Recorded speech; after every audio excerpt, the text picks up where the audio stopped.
सबै साथीहरूलाई नमस्ते।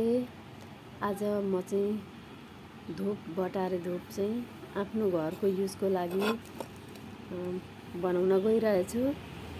साथै साथीहरूलाई पनि एउटा भिडियो अपलोड गरेर हालिदिन्छु भनेर कोसिस गर्दैछु। आफ्नो घरको लागि मैले धूप किनेर ल्याएँ, कागज किनेर ल्याएँ, सबै थोक सामग्रीहरू किनेर ल्याएर के मिसाउनुपर्छ बास्नादार कुराहरू भनेर म साथीहरूलाई देखाउन गइरहेछु। यो चाहिँ कपुर हो। यो कपुर एकपल्ट ल्याएको थिएँ, मिसाएर त्यति भएको छ। यो चाहिँ धूप हो। यो धूप पनि मैले किनेरै ल्याएको हो। यो सालधूप म पिस्दैछु।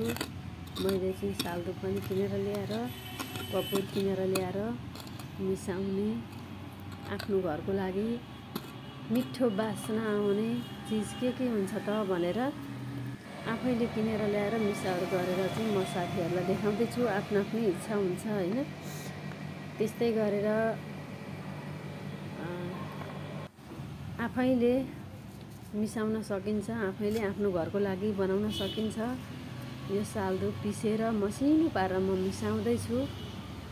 कति मिसाउँदा हुन्छ त, त्यो चाहिँ आफैले अड्कल्नुपर्छ। यो कपुर हो। कपुर पनि मिसाउँदैछु। बाल्ने कपुर हो यो।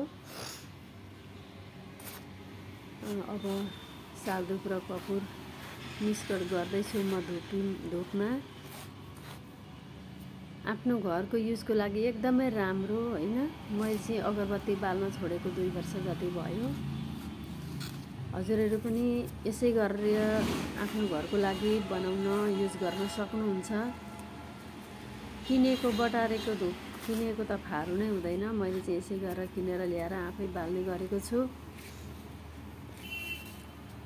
अब यो कागज काटेर ठिक्क पार्नुपर्छ। आफ्नो घरको लागि त कागज ठिक्कको काट्दा पनि हुन्छ, लामो पनि चाहिँदैन। आफ्नै घरको लागि हो।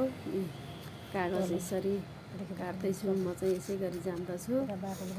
आफ्नो तरिका हुन्छ कागज काट्ने चाहिँ हैन। ठिक्कको यतिसम्मको बनाउँदा हुन्छ भनेर आफैले जान्दा हुन्छ। धन्यवाद।